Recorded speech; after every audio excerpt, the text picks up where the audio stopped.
కేఆర్ఎంబీని తెరమీదికి తీసుకొని రావడం అనేది అసలు విషయాన్ని తప్పుదోవ పట్టించడమని కాంగ్రెస్ వాళ్ళు అసెంబ్లీ సాక్షిగా పదే పదే చెప్తున్న మాట. రెండు జీవనదుల మధ్యన ఉన్నటువంటి కృష్ణా గోదావరి నదుల మధ్యన ఉన్నటువంటి ఒక దక్కన్ పీఠం.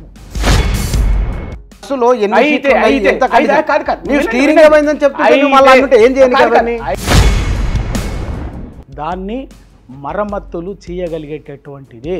కానీ అంటే ఒక పార్టీ పెట్టిన సభ అసెంబ్లీ రెండు ఒకటేనా? అసెంబ్లీకి రావటం అనేది సబ్జెక్ట్ కాదు, అదే పచ్చి మోసం. ఎవరో మాట్లాడితేనే కేసీఆర్ గారు మాట్లాడతారు, కేసీఆర్ గారు ప్రశ్నించుకునే స్థితిలో లేదు. ఈ 2 నెలల పరిపాలన అన్ని అంశాల్లో ఎట్లా కనబడుతున్నది? వీళ్ళ మార్కు పరిపాలన చేయాలి, ఆ పని చెయ్యలేదు. కాంగ్రెస్ లేవనెత్తుందో మీరు అందరూ ఎత్తుకొని దాని ఎజెండాగా మాట్లాడి తిరుగుతున్నారు.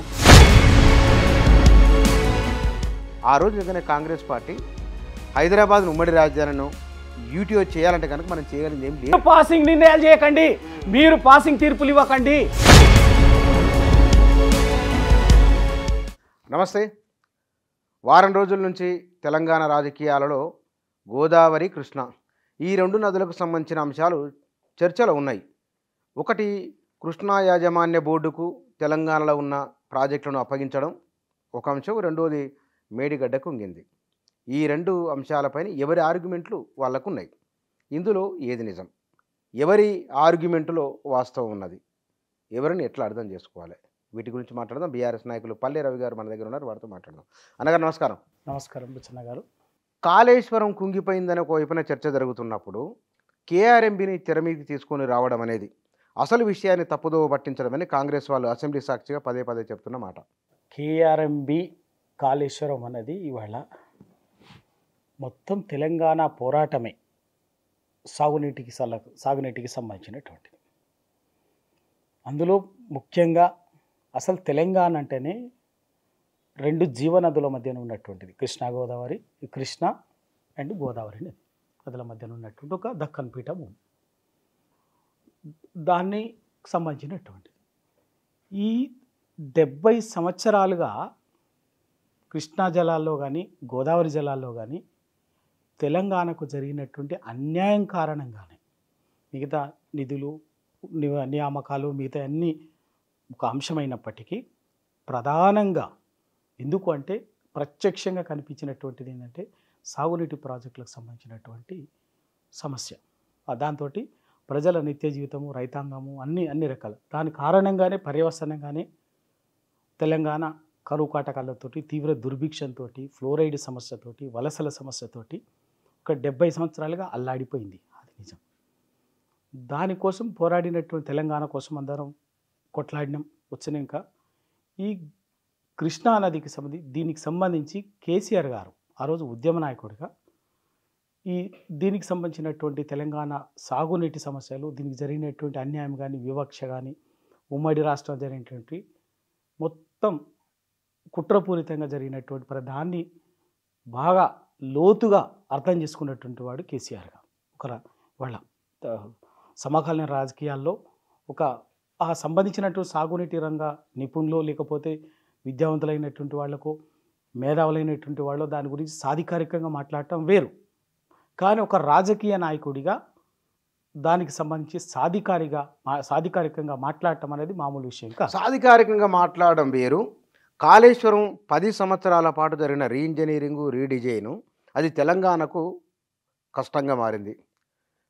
వేల కోట్ల రూపాయలు వృధా అయిపోయినాయి. మేడిగడ్డనే కాదు, మేడిగడ్డ, అన్నారం, సుందిల 3 బ్యారేజీలు ఇప్పుడు గందరగోళంలో ఉన్నాయనేది. మేడిగడ్డ నిన్న పోయి వచ్చిండు వాళ్ళు. మేడిగడ్డ గురించి మాట్లాడకుండా కేఆర్ఎంబీని ఇవ్వడం ఎందుకు తెరపైకి? కేఆర్ఎంబీ అనేది కూర్చొని మాట్లాడుకుంటే అయిపోతుంది. మేడిగడ్డ డబ్బులు పెట్టి కట్టింది, అది పోయింది అనేది కదా. ఆ రెండింటి దీనికోసం దాన్ని తెచ్చిరన్నది పచ్చి అబద్ధం. మళ్ళీ తెలంగాణ ప్రజల్ని మిమ్మల్ని నమ్మి అధికారం అప్పజెప్పినందుకు సమస్యని పరిష్కరించకుండా తప్పుదోవ పట్టించడం కోసము కేవలం కుటీల రాజకీయం కోసమే దాన్ని మాట్లాడటం అదొకటి. అయితే కాళేశ్వరము, మేడిగడ్డ ఉన్నది కదా, మేడిగడ్డ ప్రాజెక్ట్ అన్నది, బ్యారేజ్ అనేది కుంగింది. దాన్ని మొత్తం కాళేశ్వరం ప్రాజెక్ట్ అనేది ఒక్క మేడిగడ్డ బ్యారేజ్ కాదు. దాంట్లో కాళేశ్వరం ప్రాజెక్టులో కాళేశ్వరం ప్రాజెక్టే ఒక్క మేడిగడ్డ కాదు, ఒక సుందిల్లా కాదు, అన్నారం కాదు. కాళేశ్వరం మొత్తం ప్రాజెక్టులో 3 బ్యారేజీలు ఉన్నాయి. ఒకటి మేడిగడ్డ, సుందిల్లా, అన్నారం. అట్లాగే దాని మీద 15 రిజర్వాయర్లు ఉన్నాయి. దాని మీద 19 స్టేషన్స్ ఉన్నాయి, పంపింగ్ స్టేషన్స్. ఇట్లా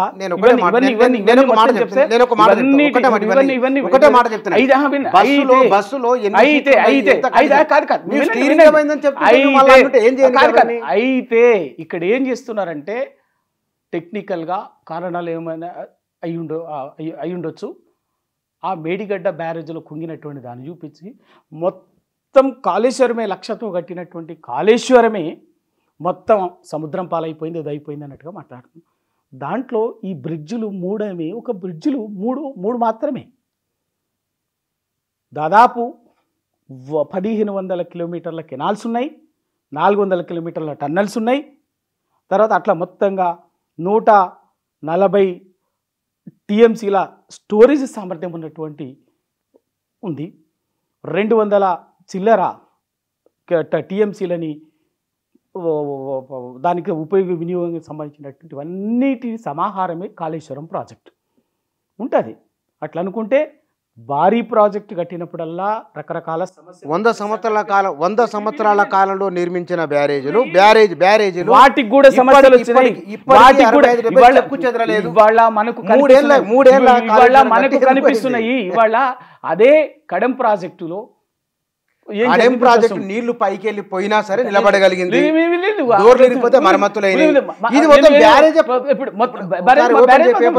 ఇవాళ ప్రతి ప్రాజెక్టులో ఏదో ఒక సందర్భంలో దానికి ఉన్నటువంటి జియోగ్రఫికల్ కండిషన్స్ లేకపోతే సాయిల్ ఇష్యూస్లో కొంత టెక్నికల్గా వచ్చింది. దాన్ని మరమ్మతులు చేయగలిగేటటువంటిదే. కానీ మరమ్మతులు చేయలేనటువంటిది ఎందుకు? అది సమస్య వచ్చింది మొన్ననే కదా. సమస్య వచ్చింది మొన్న. పత్రికల్లో వచ్చిన వార్తలు 2019 నుంచి సమస్యలు వచ్చి దాన్ని పట్టించుకోలేదు. అది ఇవన్నీ చెప్పిన సమస్య వచ్చింది మొన్న. ఇవాళ ఆ ఎలక్షన్ల టైంలోనే వచ్చింది. ఆ ఎలక్షన్ల టైం వచ్చినటువంటి ఇవాళ సాంకేతికంగా దాంట్లో వచ్చిన సమస్య ఏంది, దానికి పరిష్కారం ఇంజనీర్లుగా విచారణ జరుగుతున్నది. ఎవరు వద్దనట్లేదు కదా. విచారణ అడిగిందే కేసీఆర్, టిఆర్ఎస్ ప్రభుత్వం, టిఆర్ఎస్ నాయకులు అడిగిండ్రు. ప్రభుత్వం వేయలే. ఎటువంటి విచారణ? జుడిషియల్ సిట్టింగ్ జడ్జితో విచారణ చేస్తారా చేయమని చెప్పింది ప్రభుత్వమే. టిఆర్ఎస్ పార్టీనే, టిఆర్ఎస్ నాయకులే. ఏ విచారణ చేసినా కూడా సిద్ధమే, మీరు చెయ్యండి అని చెప్పేసి ఏం జరిగిందో ప్రజలు కూడా తెలియాలని చెప్పేసి కూడా విచారణ వద్దనలే కదా, ఆపలేదు కదా. జరగని తెలియనియండి సమాజానికి. What is wrong? అదే విషయాన్ని అసెంబ్లీకి వచ్చి చెప్పట్లేదు. హరీష్ రావు గారు చెప్పట్లేదా, కేటీఆర్ గారు చెప్పట్లేదా, కడియం శ్రీహరి గారు చెప్పట్లేదా, జగదీష్ రెడ్డి గారు చెప్పట్లేదా? కాంగ్రెస్ వాళ్ళు విపక్ష నాయకులు ఎవరైతే ఉన్నారో విపక్ష నాయకులు సభలో కూర్చొని ఆ 10 సంవత్సరాల పాటు ఇరిగేషన్ మీద ఇందాక మీరే అన్నారు ఆయన అవగాహన ఉన్నదని, వచ్చి సభలో కూర్చొని మాట్లాడి చెప్తే కనుక ఎందుకు ఎక్కడ ఏం జరిగిందో మరింత వివరంగా ఉంటుంది, అర్థమవుతుంది కదా. ఎందుకు రావట్లేదు? ఇప్పుడు ప్రజల్లో నిన్న నల్గొండలో సభ పెట్టిన ఏం జరిగిందో వాళ్ళ సబ్జెక్ట్ అంటే ఒక పార్టీ పెట్టిన సభ అసెంబ్లీ 2 ఒకటేనా? అరే అంతిమంగా ప్రజలే ప్రజాస్వామ్యంలో అంతిమంగా లక్షల మంది జనాలు చెప్పిన తర్వాత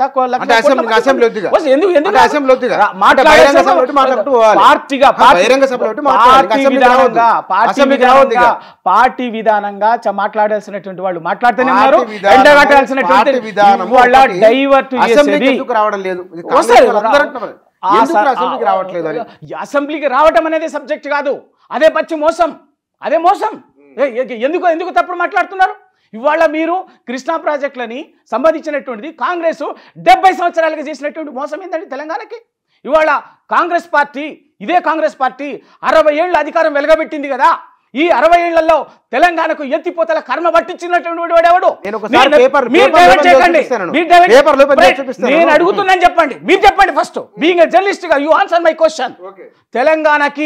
తెలంగాణకి నువ్వు కూడా ఒక నల్లమల్ల జిల్లాకు సంబంధించినటువంటి పాలమూరుకు సంబంధించినటువంటి బిడ్డవు.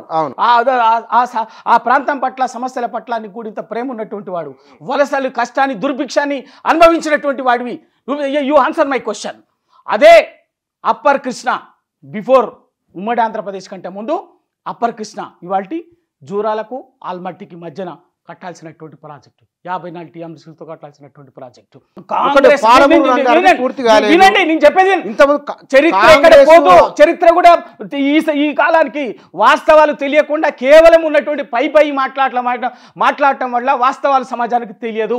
తప్పు, ఖచ్చితంగా తెలియాలి. ఆ రోజు అప్పర్ కృష్ణ 50 కట్టాల్సినటువంటి ప్రాజెక్టు ఉమ్మడి రాష్ట్రం ఎందుకు పోయింది?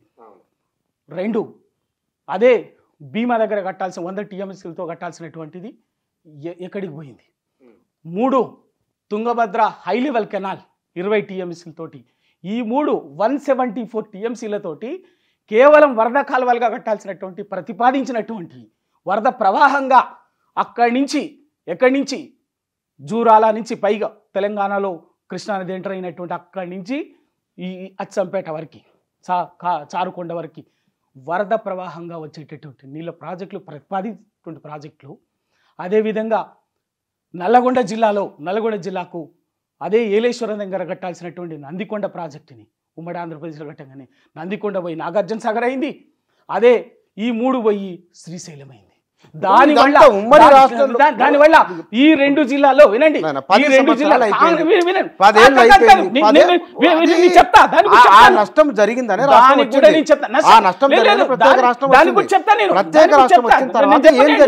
దానికి కూడా చెప్తా నేను. దాని సీక్వెన్స్ చెప్పకుండా ఎలక్కొట్టే చెప్పడం అనేది జన ప్రజల్ని సమాజాన్ని తప్పుదో బట్టి వీళ్ళు చేసినటువంటి దక్షిణ తెలంగాణకు వీళ్ళ నిర్వాహకం వల్ల ఎత్తిపోతల కర్మ పట్టించింది కాంగ్రెస్ పార్టీ, కర్మ పట్టించింది కాంగ్రెస్ పార్టీ, వలసల కర్మ పట్టించింది కాంగ్రెస్ పార్టీ. అరే 50-60 ఏళ్లు పరిపాలించి ఉమ్మడి రాష్ట్రంలో ఉమ్మడి ఆంధ్రప్రదేశ్ రాగానే వచ్చినటువంటి ఈ వరద ప్రవాహంగా రావాల్సినటువంటి ఈ 4 ప్రాజెక్టులు మొత్తంగా వచ్చుంటే ఇవాళ ఇదే ఉమ్మడి మహబూబ్ నగర్, రంగారెడ్డి, నల్లగొండ ఈ జిల్లాలు ఇవాళ కోనసీమని మించిన సస్యశ్యామలుగా 50-60 సంవత్సరాల క్రితమే కావాల్సినటువంటి కలవకుర్తి ఎత్తిపోతల పథకాన్ని కొంచెం అమౌంట్తో తెలంగాణ వచ్చిన తర్వాత పనులు పూర్తి అయితే నీళ్ళు వచ్చినాయి.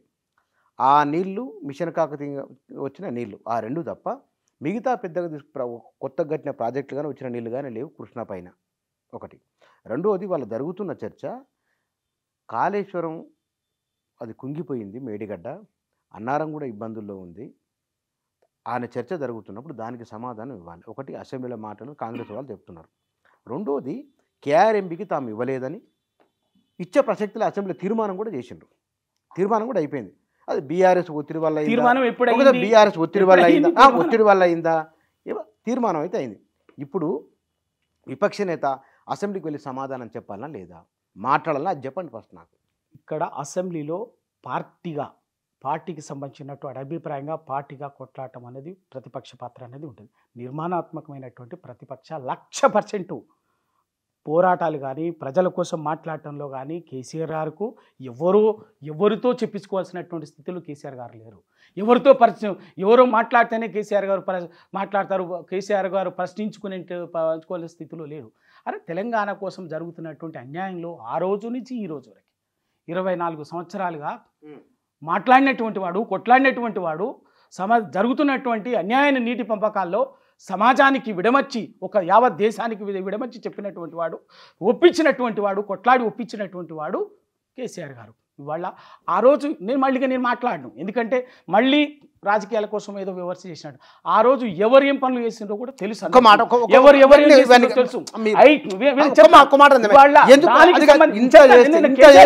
కేసీఆర్ గారు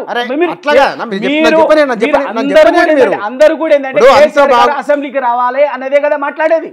అందరూ కాంగ్రెస్ వాళ్ళు చాలా ప్రధానంగా కాంగ్రెస్ లేవనెత్తుందో మీరు అందరూ ఎత్తుకొని దాని ఎజెండాగా మాట్లాడి తిరుగుతున్నారు. దాంట్లో ఇంకేం నిర్మోహమాటంగా నేను కూడా చెప్తున్నా, కాంగ్రెస్ అనేది వాళ్ళ అవసరం కోసం వాళ్ళు చేసినటువంటి తప్పిదాన్ని పొరపాటుని డైవర్ట్ చేయటం కోసం వాళ్ళ దాన్ని ఎజెండాగా ఎజెండాగా పెడుతున్నారు. దాన్ని మీరు ఆ ఎజెండాను మోస్తున్నారు.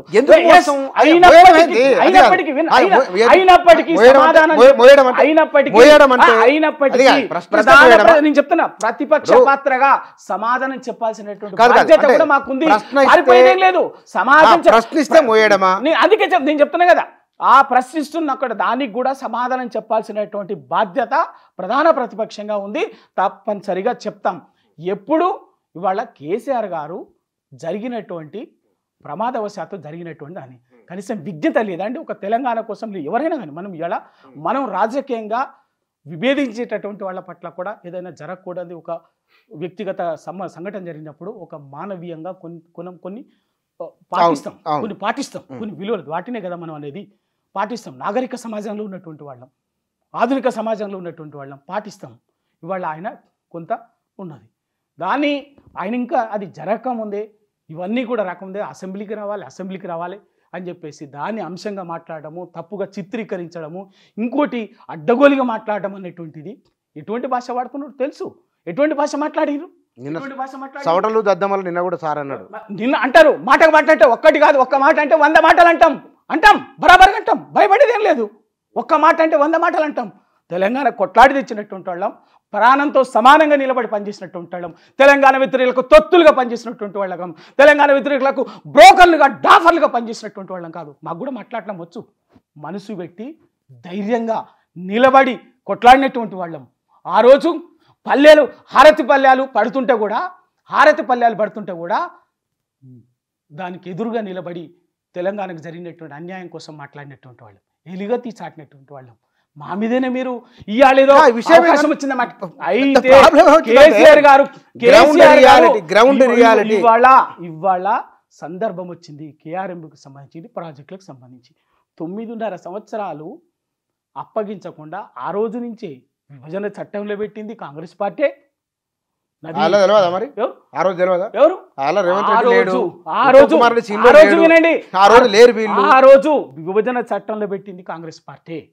ఆ రోజు విభజన చట్టంలో పెట్టింది కాంగ్రెస్ పార్టీ. ఎందుకు? గతంలో రాష్ట్రాలు ఏర్పడినప్పుడు అనుసరించినటువంటి వైఖరికి భిన్నంగా ఒక్క తెలంగాణ కొత్తగా ఏర్పడలే రాష్ట్రంలో. 16 రాష్ట్రాలు ఉంటే అయితే ఆ రోజు ఏర్పడినప్పుడు అన్ని సందర్భాల్లో అనుసరించినటువంటి వైఖరి ఆయా రాష్ట్ర ప్రభుత్వాలు కూర్చొని మాట్లాడుకోవాలి. కేంద్ర ప్రభుత్వం అనేది ఒక ఇద్దరిని ఫెసిలిటేట్ చేసి సమస్య వచ్చినప్పుడు మాట్లాడే ధోరణి అనేది అంతకుముందు ఉన్నటువంటి మిగతా రాష్ట్రాల ఏర్పాట్లు పెట్టినటువంటి నిబంధన. కానీ తెలంగాణకు వచ్చేసరికి ప్రాజెక్టులనే కేంద్రం స్వాధీనం చేయాలనేటువంటిది విభజన చట్టంలో పెట్టిండ్రు. అక్కడనే కాంగ్రెస్కు తెలంగాణ పట్ల ఉన్నటువంటి చిత్తశుద్ధి ఏందో, తెలంగాణ ప్రజల పట్ల సమాజం పట్ల ఉన్నటువంటి ప్రేమ ఏందో అక్కడే అర్థమైంది. అయితే ఆ రోజు మీరు అన్న ప్రశ్నకు నేను చెప్పాలి కదా, సమాధానం చెప్పాల్సిన బాధ్యత. ఆ రోజు తెలంగాణ బిల్లు సందర్భంలో ఎంత చికాకు జరిగిందో అందరికీ తెలుసు.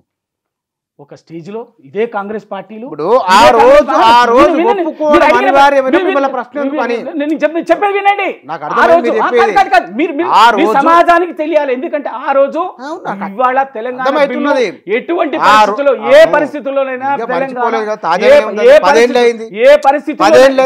పరిస్థితుల్లోనైనా తెలంగాణ రావాలి, భౌగోళిక తెలంగాణ వస్తే చాలన్నటువంటి ఉద్దేశం అందరం ఎందుకు చెప్పాలి? మీరు అడిగారు సమాధానం చెప్పని అడిగారు కాబట్టి సమాధానం చెప్పాలి. ఎందుకని ఉమ్మడి రాజధాని తీసుకొచ్చిరు, కేంద్ర పాలిత ప్రాంతం తీసుకొచ్చిరు.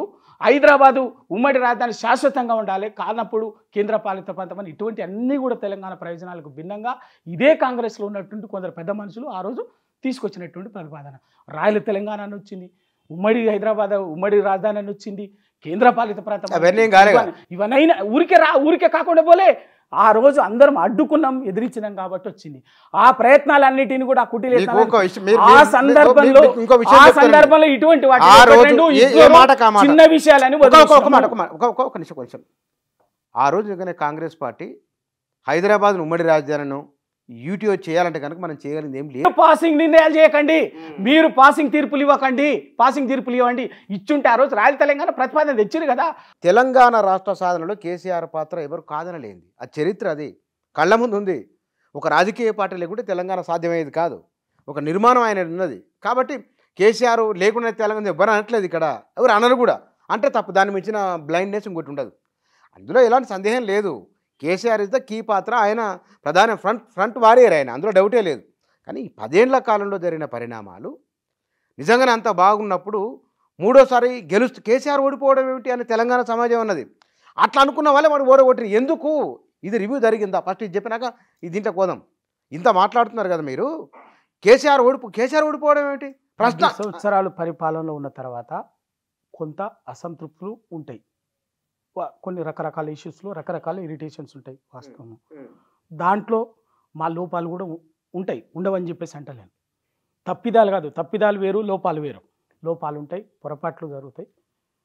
2 ఇదొక భాగం అయితే, 1 ఇవాళ కాంగ్రెస్ అనేది కొన్ని తప్పుడు ప్రచారాలతోటి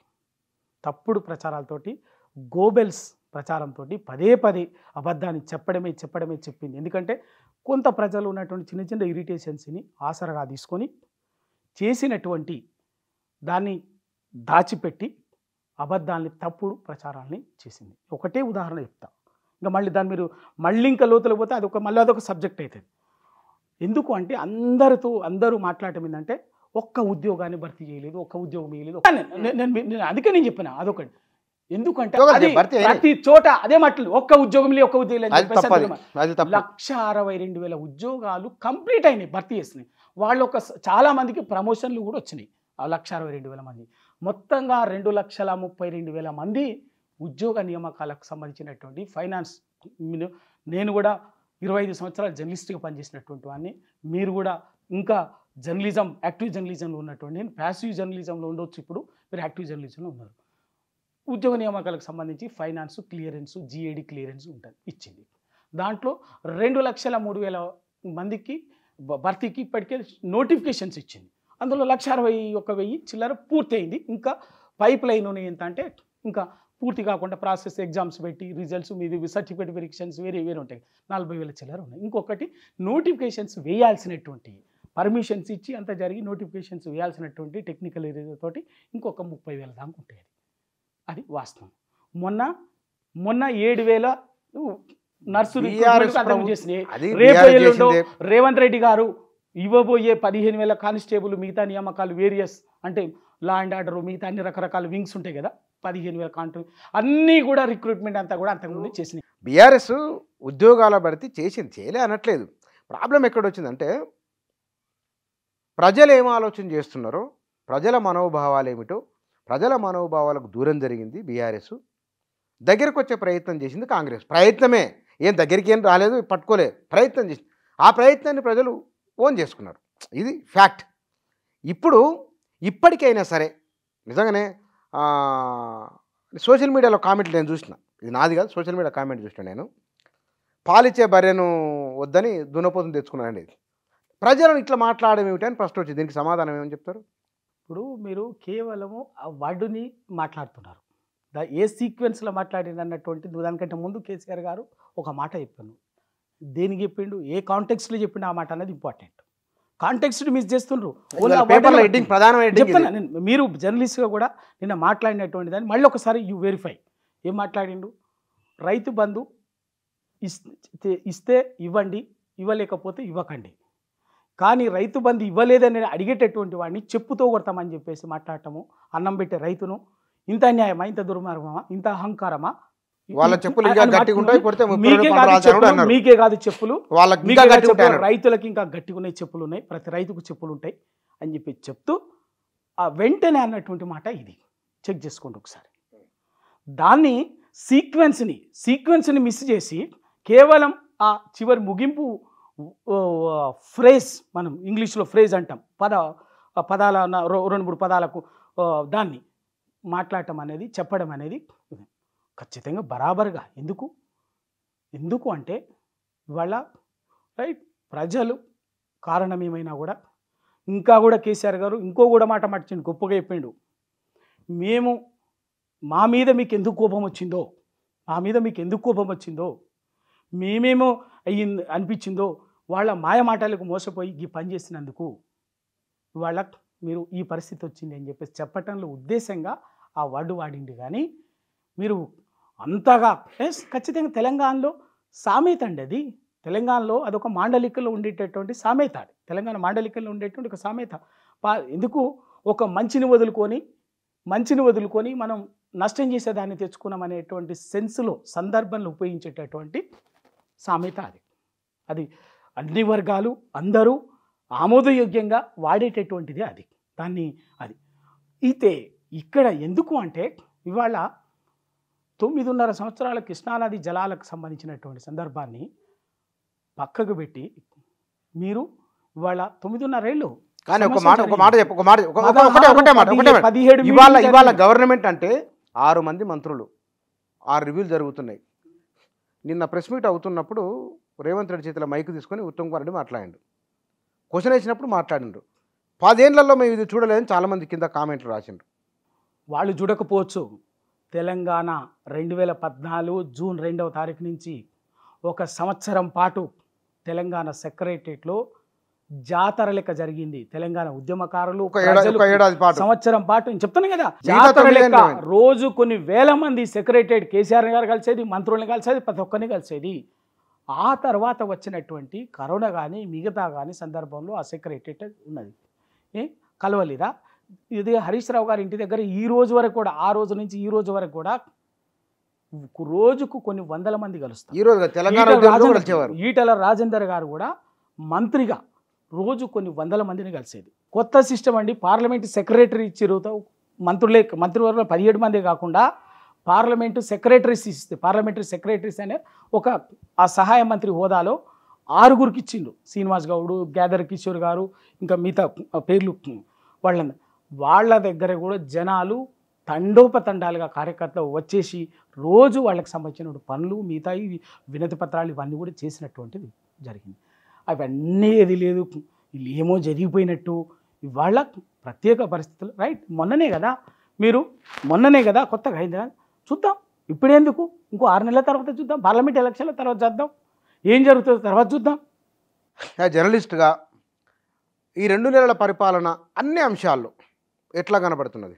కేవలం ఏంటంటే నిజంగా ఎప్పుడూ కూడా జర్నలిస్ట్ ఎవరైనా కూడా, నేను ఎందుకంటే దాదాపు 95 నుంచి నేను యాక్టివ్ జర్నలిజంలో ఉన్న, సెక్రటరియట్ మిగతా డైరెక్ట్ ప్రభుత్వంతో జరిగేటటువంటి నిర్ణయాలు, మంత్రులు, ముఖ్యమంత్రి, చీఫ్ సెక్రటరీ ఆ స్థాయిలో జరిగేటటువంటి reporting line close to head of the highest institution in the state secretariat assembly, ఆ రిపోర్టింగ్లోనే నేను జర్నలిస్ట్గా పనిచేసినటువంటి వారు. ఆ రోజు నుంచి ఎవరు ప్రభుత్వం వచ్చినా కొన్ని కారణాలతో ప్రభుత్వాలు మారుతుంటాయి, వస్తుంటాయి. ప్రభుత్వం మారంగానే ఎవరైనా చేసే పని ఏంటంటే ఫస్ట్, ఎందుకంటే ఎన్నికల్లో అంతకుముందు ఉన్న ప్రభుత్వం మీద పొరపాటో ఇంకేదో ఉండో మీకు అప్పచెప్పినప్పుడు ప్రజా తీర్పు ఒకటి ఇచ్చినాక అధికారంలోకి వచ్చిన వెంటనే ఏ ప్రభుత్వమైనా చేయాల్సినటువంటి పని ఏంటంటే, ఎవరైనా కూడా నేను జర్నలిస్ట్గా చూసినటువంటి వాళ్ళం, ఇప్పటికీ ఉన్నటువంటి వాళ్ళం, వాళ్ళ ప్రయారిటీస్ ఏవైతే ఉంటాయో, ప్రజలకు ఎన్నికల్లో ఇచ్చినటువంటి హామీలు కానీ చేసే పనులు కానీ ఏవైతే ఉంటాయో వాటిని మొదటి 6 నెలలు అవే ఉంటాయి. ఎందుకంటే ప్రభుత్వాలకు ఫౌండేషన్ అది, ఏ ప్రభుత్వానికైనా అది ఫౌండేషన్. ఆ ఫౌండేషన్ నుంచి ఆ ప్రభుత్వాలకు పాజిటివ్ ఏ జనరల్గా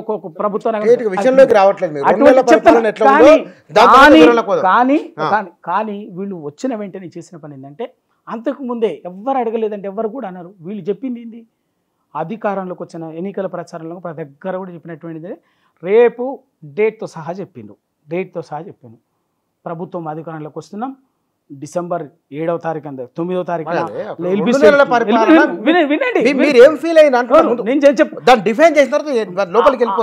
అది కాకుండా కేవలం వాటిని డైవర్ట్ చేయకుండా ప్రజల్ని వాటిని డైవర్ట్ చేయడం కోసమే ఇంతకాలంగా మీరు లీడ్ హెడ్డింగ్ లేకుండా స్టోరీ రాసేసాను. నాకు లీడ్ చెప్పండి, 2 నెలల పరిపాలన ఎట్లా ఉంది? 2 నెలల పరిపాలన అనేది వీళ్ళు కేవలం ప్రజలు ఇచ్చినటువంటి అవకాశాన్ని ఉపయోగించుకొని వీళ్ళ మార్క్ పరిపాలన చేయాలి. ఆ పని చెయ్యలేదు. వచ్చిన డే 1 నుంచి చేసిన పని ఏంటంటే, గత ప్రభుత్వాన్ని పేరు మీద గత ప్రభుత్వం ఏదో తప్పిదం చేసింది, ఏదో చేసింది అనేటువంటి ముద్ర వేయాలనేటువంటి ప్రయత్నమే జరిగింది తప్ప, ఈ 2 నెలలుగా ఇప్పటికీ అదే కంటిన్యూ జరుగుతున్నది తప్ప వీళ్ళ మార్కు పరిపాలన చేసే పని చేస్తలేరు. అది వాస్తవము. అది వీళ్లకు ఇవాళ ఎంతసేపు ఏంటంటే, ప్రతి అంశంలో కూడా వీళ్ళు ప్రజలకు మాట చెప్పారు, అది నెరవేర్చుకోలేదు. ఉచిత బస్ అన్నారు, ఇచ్చిండ్రు. ఆరోగ్యశ్రీ 10 లక్షలు పెంచారు, అంతకుముందే ఇచ్చింది. గ్రూప్ 1 నోటిఫికేషన్ వేసారు, ఏజ్ మినహాయింపు చేసిండ్రు. గ్రూప్ 1 నోటిఫికేషన్ రాలే, వేస్తామని చెప్పిండు. అరే అంతకుముందు మీరు దాంట్లో 6 గ్యారెంటీలలో ప్రధానంగా చెప్పింది మిగతా 2 లక్షల రుణమాఫీ ఇవాళ మీరు చేసుకున్నా కూడా పోయి తెచ్చుకోండి 9వ తారీఖున 2 నెలల గవర్నమెంట్ వచ్చి మీరు డేట్ చెప్పారండి. ఎవరు చెప్పలే ప్రతిపక్ష డేట్ చెప్పింది ఎవరు? డేట్ చెప్పింది మీరే కదా, పార్టీ చెప్పింది. రేవంత్ రెడ్డి గారు చెప్పారు, ఉత్తమ్ కుమార్ రెడ్డి గారు చెప్పారు, రాహుల్ గాంధీ గారితో చెప్పించారు, సో ప్రియాంక గాంధీ గారితో చెప్పించిండ్రు, భట్టి గారు చెప్పారు, తర్వాత ప్రియాంక గాంధీ గారితో చెప్పించారు. ఆ డేట్ చెప్పింది మీరు. ఆ డేట్ ప్రకారంగా అది చెప్పారు. రైతు బంధు ఇవాళ తీసుకుంటే మీకు ఎకరానికి 10,000 అవుతుంది. తర్వాత మీరు ఆగండి, తీసుకోకండి, మేము 9వ తారీఖు అధికారంలోకి వస్తాం, వెంటనే 15,000 చొప్పున ఇస్తామని చెప్పారు. 2 లక్షల రుణమాఫీ అన్నారు. ఇవాళ ఇప్పుడు లేటెస్ట్ ఏంది, క్వింటాలు ధాన్యానికి పైన బోనస్గా 500 రూపాయలు అదనంగా అని చెప్పిండు. బోనస్గా ఇస్తామని చెప్పారు. ఇప్పటికేమైంది? నిన్ననే కోదండరెడ్డి గారు ఎవరో మాట్లాడిండు. ఎవరు? కనీస మద్దతు ధర రాని పక్షంలో మేము బోనస్ ఇస్తాం, రాని వాళ్ళకి ఇస్తాం అన్నటువంటిది మాట్లాడు. ఇవన్నీ మోసం కదా. ఉద్యోగాలకు సంబంధించి బట్టి విక్రమార్క డిప్యూటీ సీఎం గారు అసెంబ్లీలో చెప్పిండు, మేము నిరుద్యోగ భృతి ఇస్తామని చెప్పేసి చెప్పలేదు, ఉద్యోగాలు ఇస్తామని చెప్పేసి చెప్పింది. నిరుద్యోగ భృతి మీకు యూత్ డిక్లరేషన్లో చెప్పలే. అది మోసమే కదా, తప్పే కదా. మీరు ఇచ్చినటువంటి వాటిని మీరు ఇవాళ ఆ ఇచ్చినటువంటి హామీలు కేవలం ఎన్ని నెలల లోపు 2 నెలల లోపు ఒక సభ జరిగింది, నల్గొండ సభ జరిగింది. ఎన్ని నెలల లోపు మొత్తం పరిస్థితి అంతా మీ హ్యాండ్ ఓవర్లోకి వస్తాననుకుంటున్నారు? ఇంకో మాట అంటున్నారు, ప్రభుత్వం త్వరలో మనమే వస్తున్నాం, త్వరలో మనమే రాబోతున్నాం, త్వరలో వల్ల కేసీఆర్ సీఎం అవుతున్నాం అంటున్నారు కదా. అంటే దాని అర్థం ఏమిటి? త్వరలో అంటే 5 ఏళ్ల తర్వాతనా? త్వరలో అంటే 7-6 నెలల? ఇప్పుడు చాలా స్పష్టంగా మనమే అధికారంలోకి వస్తామని చెప్పేసి చెప్పింది. మళ్ళీ ఎప్పుడు ఎన్నికలు చెప్పాలి చాలా స్పష్టంగా చెప్పింది. మళ్ళీ ఎన్నికలు అంటే ప్రభుత్వం బలపరీక్ష పెడితే పోయింది అనుకో, మళ్ళీ ఎన్నికలు రావచ్చు, 6 నెలలు ఉండొచ్చు. మళ్ళీ అది చెప్పండి. అరే ఇప్పుడు బలపరీక్ష రావచ్చు. ఇప్పుడు మీకు కాంగ్రెస్ పార్టీకి ఉన్నటువంటి గత చరిత్ర సందర్భంలో జరుగునటువంటి అంతర్గత వైరుధ్యాల కారణంగా ఇంకేమైనా జరగవచ్చు, ఇంకేదైనా జరగవచ్చు. దేశంలో రకరకాల పరిణామాలు జరిగినాయి. కర్ణాటక జరిగింది, మహారాష్ట్ర జరిగింది, బీహార్ జరిగినాయి. ఇటువంటి అన్ని పరిణామాల్లో టీఆర్ఎస్ పార్టీకి సంబంధం లేదు. ఆ పరిణామాలతోటి టీఆర్ఎస్ పార్టీకి సంబంధం లేదు కదా. జాతీయ రాజకీయాలలో ఏం పరిణామం జరుగుతుందో, కర్ణాటకలో ప్రభుత్వం మధ్యలో ఎందుకు పోయిందో తెలియదా, మహారాష్ట్రలో ఏం జరిగిందో తెలియదా, మనకు బీహార్లో ఏం జరిగిందో తెలియదా, రాజస్థాన్లో ఏం జరిగిందో తెలియదా, మధ్యప్రదేశ్లో ఏం జరిగిందో తెలియదా, జార్ఖండ్. అటువంటి పరిస్థితి ఏమైనా జరిగితే అంతర్గత వైరుధ్యాలతోటి మళ్ళీ ఎన్నికలో ఇంకేదైనా జరిగిందంటే ఖచ్చితంగా పరిణామాలు జరగవచ్చు. మళ్ళీ ఎన్నికలు వస్తే, అంతేగాని దాన్ని ఏదో మేము ప్రభుత్వం కూలుస్తామని ఇంకేదో జరుగుతుందని వెంటనే అర్జెంటుగా కేసీఆర్ ముఖ్యమంత్రి అయితే ఎక్కడ ఎవరు చెప్పలే. ఆ పరిణామాల కాంటెక్స్లో ఏదైనా మళ్ళీ ఎన్నికలు వచ్చి ఇంకో పరిస్థితి వస్తే, ఎప్పుడు ఎన్నికలు జరిగినా మళ్ళీ మనమే అధికారంలోకి వస్తామనేది చెప్పదలుచుకున్నటువంటి ఉద్దేశం. అంతేగాని దాన్ని వక్రీకరించి దాన్ని వాళ్లకు ఉన్నటువంటిది. ఎందుకంటే కాంగ్రెస్ 89లో ప్రజలు బ్రహ్మాండంగా గెలిపించారు. ఎన్టీ రామారావు లాంటి సేమ్ ఇదే ఇయాల్టీ తెలంగాణలో ఒక ఎన్టీ రామారావుని కూడా ఒకటి కాంగ్రెస్కి అప్పచెప్పారు. ఆ రోజు ముఖ్యమంత్రిగా మర్రి చెన్నారెడ్డి గారు అయిండు. 13 నెలలకే ఆయనని ఏం చేసిన ఎవరు బయట వాళ్ళు కాదు కదా, కాంగ్రెస్ పార్టీ వాళ్ళే కదా. నెదురుమల్లి జనార్దన్ రెడ్డి తీసుకొచ్చిండు. ఆయన 11 నెలలో 13 నెలలు చేసిండు. ఆ తర్వాత ఏమైంది? ఎన్టీ రామారావు వచ్చిండు, కోట్ల విజయభాస్కర్ రెడ్డి వచ్చిండు. ఐదేళ్లలోనే 3 కాంగ్రెస్ పార్టీని జరిగింది. కాంగ్రెస్ పార్టీ అయితే అటువంటి పరిస్థితుల్లో ఇంకేదన్నా ఇక్కడ జరిగితే మళ్ళీ ప్రభుత్వం వస్తుంది, ఎన్నికలు వస్తే మాకేం అవసరం అండి, మాకేం సంబంధం? మళ్ళీ మీరు ఏదో చెప్పించాలని ఏదో అనాలని మాకేం సంబంధం? వాళ్ళ మాకు సంబంధం లేదు. నేను పడిపోతుందని కూడా అనట్లేదు. అటువంటి పరిస్థితి ఏమైనా జరగవచ్చు అని చెప్తున్నాం. ఇదొక భాగం. అంతర్గత వైరుధ్యాలతో ఇటువంటిది అవకాశం ఉంది కాంగ్రెస్ పార్టీలో. జాతీయ రాజకీయాలకు వచ్చినప్పుడు మనం కర్ణాటకలో చూస్తున్నాం, మొన్న జార్ఖండ్ చూస్తున్నాం, అంతకంటే నిన్న జార్ఖండ్ చూసినాం, మొన్న బీహార్ చూస్తున్నాము, తర్వాత అంతకుముందే మధ్యప్రదేశ్ చూసినాము, రాజస్థాన్ చూసినాము, మహారాష్ట్ర చూసినాము. ఈ పరిణామాలలో ఏమైనా జరగచ్చు.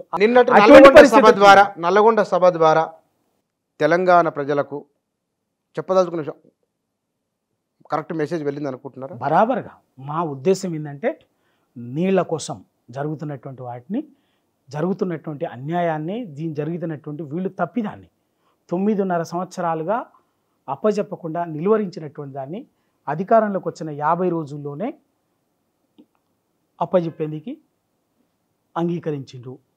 అది బయటపడేసరికి అది మేము చెప్పలేదు కదా, అది కేంద్ర ప్రభుత్వము విడుదల చేసినటువంటి మినిట్స్లో బయటకు వచ్చింది. అది బయటకు వచ్చేసరికి జరిగినటువంటి పొరపాటు తప్పిదాన్ని గ్రహించి, మీరు గ్రహించలే, మేము అప్రమత్తంగా ఉన్నాం కాబట్టి ఇదే హరీష్ రావు గారు దాన్ని వెంటనే ప్రెస్ మీట్ పెట్టి మాట్లాడేంత వరకు మీరు దాని గురించి స్పందించలే. ఆ తర్వాత ఇగో ఇది జరిగింది అని చెప్పేసి మినిట్స్ ఇవన్నీ బయటకు పెట్టి హరీష్ రావు గారు బయట పెట్టడము, ఎంపీలు పార్టీ వినండి, మా పార్టీ ఎంపీలు పోయి జలవనరుల శాఖ మంత్రి గజేంద్ర సింగ్ షెకావత్ని వినతి పత్రం వచ్చి ఇది జరుగుతుంది అని చెప్పేసి చెప్పడంతో ఇవాళ బయట 13వ తారీఖున కేసీఆర్ పబ్లిక్ మీటింగ్కు ఏర్పాట్లు పిలిపివ్వడంతో ఒత్తిడి జరుగుతున్న నష్టము సమస్యని భయపడి నిజంగా విపక్షం అనేది బుచ్చన్న గారు ఎప్పుడు కాంగ్రెస్ పార్టీ అని చెప్పేసి ఉంటుండే, ఇలా ఫస్ట్ అసెంబ్లీ కాదండి, ఇలా ఫస్ట్ అసెంబ్లీ వీళ్ళు అధికారంలోకి వచ్చిన తర్వాత కాంగ్రెస్ పార్టీ అధికారంలోకి వచ్చిన తర్వాత 2వ అసెంబ్లీ. మీరు నిజంగా అంతకుముందే పొరపాటు ఇంకోటి జరిగి ఉంటే ఫస్ట్ అసెంబ్లీలోనే మీరు తీర్మానం చేసేవాళ్ళు, నీళ్ళ కోసం ఇవి అప్పజెప్పమని చెప్పేసి తీర్మానం చేసేవాళ్ళు. కానీ ఎప్పుడు ఎజెండాలో కూడా పెట్టలే, గవర్నర్ ప్రసంగంలో చెప్పలే.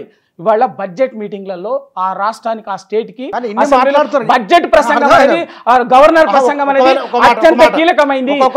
గవర్నర్ ప్రసంగంలో మీరు ఏవేవో చెప్పిండు, కానీ జరుగుతున్న నష్టాన్ని పసిగట్టి ఇక రేపు 13వ తారీఖు మీటింగ్ జరిగితే సైడ్ పోతుంది అనేటువంటిది మీరు భయపడి మీకు ఆ తీర్మానం కాంగ్రెస్ పార్టీ ఇవాళ చేసినటువంటి టిఆర్ఎస్ సాధించిన కాంగ్రెస్ పార్టీలోకి రమ్మంటే ఇప్పుడు 5 ఏళ్ల పాటు పార్టీ సస్టైన్ కావడం అనేది కష్టంతో కూడుకున్న పనే, కష్టమైన సస్టైన్ కావచ్చు. పెద్ద మీకు 5 ఏళ్ళు ఏముంటారు అక్కడ, మీరు రండి అని ఇవాళ ఇప్పుడుకు ఇంకో 6 నెలలకు ఒక ఏడాదికు ఓ కౌన్సిల్ మెంబర్ ఇస్తాం రమ్మంటే కనుక మీరు వెళ్తారా? నేను పల్లె రవికుమార్గా రాజకీయాలకు సమాజంలోకి వచ్చింది, ఈ రాజకీయ వ్యవహారాల్లో వచ్చింది. నేను ఎమ్మెల్యే కావాలను, ఎంపీ కావాలను, మంత్రి కావాలని రాలే. నాకు ఫ్యామిలీకి ఒక కుటుంబ నేపథ్యం, ఆవేశంతో సమాధానం నేను చెప్తున్నాను. వచ్చినటువంటి వాడిని తెలంగాణ కోసం అంతకుముందు స్టూడెంట్ పాలిటిక్స్ కానీ మిగతా దాంట్లో కూడా కమ్యూనిస్ట్ నేపథ్యం నుంచి వచ్చినటువంటి ప్రగతిశీల రాజకీయాలు ఇవన్నీ ఉన్నది వచ్చినటువంటి. అందుకే అందరికంటే ముందే 96-97 నుంచే తెలంగాణ కోసం నిలబడ్డటువంటి వాళ్ళం, మాట్లాడినటువంటి వాళ్ళం, అన్న చిన్నోళ్ళుగా మొదలైనటువంటి వాళ్ళం. ఆ రోజు మొదలైనటువంటి మాకున్న చైతన్యంతో మాకున్నటువంటి సరే ఇవాళ అది ఆ చైతన్యం ఎందుకు మేము తెలంగాణ కోసం ఆ రోజే 96-97 నుంచి మేము ఎజెండా ఎత్తుకున్నాం అనేది ఇవాళ చెప్పడం అనేది అప్రస్తుతం. అయితే వచ్చినటువంటి వాళ్ళం ఇవాళ తెలంగాణ కోసం అప్పటి నుంచి ఈ రోజు వరకు కొట్లాడినాం. తెలంగాణ వచ్చినాక కూడా యాజ్ ఏ పల్లె రవికుమార్గా ఇదే కృష్ణా జలాలు మిగతా విషయాల్లో కూడా నేను తెలంగాణ వచ్చిన తర్వాత కూడా కృష్ణా జలాలకు సంబంధించి కానీ మిగతాకి సంబంధించిన కానీ నేనుగా నిలబడి మాట్లాడినటువంటి వాడిని, సభలు పెట్టినటువంటి వాడిని, సమావేశాలు పెట్టినటువంటి వాడిని. మొన్నటి వరకు నేను కృష్ణా జలాలకు, ఎందుకంటే ఆ ప్రాంతం నుంచి మునుగోడు ఇవాళ ఇదే కృష్ణా జలాల్లో కృష్ణానది పరివాహక ప్రాంతంలోని అత్యంత పీడిత ప్రాంతమైనటువంటి ఫ్లోరైడ్ పీడిత ప్రాంతమైనటువంటి మునుగోడు ప్రాంతం నుంచి వచ్చినటువంటి వాడిని. మీరు కూడా వలసలు, కరువు, దుర్భిక్ష ప్రాంతం నుంచి వచ్చినటువంటి వాళ్ళం. ఆ పెయిన్తో ఇవాళ తెలంగాణ ఉద్యమంలోకి వచ్చినటువంటి అందుకే అదే నిజం. అందుకే నేను 2007లో ఇవాళ కాదు, నేను 2007లోనే తెలంగాణ తెచ్చుకుందాం, కృష్ణా జలాలు పారించుకుందామని చండూరు లాంటి ప్రాంతంలో 50,000 మంది కాంగ్రెస్ పార్టీకి వెళ్తారా? అందుకే చెప్తాను, ఎందుకంటే నేను ఒక్కటే మాట, నేను సింగిల్ స్టేట్మెంట్ ఇచ్చాకంటే నేను దానికి సంబంధించినటువంటి వివరణ ఇప్పుడు అటువంటిది నాకు రాజకీయ ప్రయోజనం కంటే నాకు తెలంగాణ సమాజము ఇంకా తెలంగాణ సమాజం ప్రయోజనాల కోసం, సామాజిక ప్రయోజనాల కోసం పనిచేసేటటువంటి వాళ్ళం. వ్యక్తిగత ప్రయోజనాల కంటే సామాజిక ప్రయోజనాల కోసం పనిచేసేటటువంటి వాళ్ళం. ఇవాళ కూడా నేను, ఎందుకంటే టీఆర్ఎస్ పార్టీ నాయకుడిగా మిగతా అటువంటి వర్గాల నుంచి వచ్చినటువంటి వాళ్ళు కంపల్సరీ నేను ఎప్పటికీ అది ఉంటా.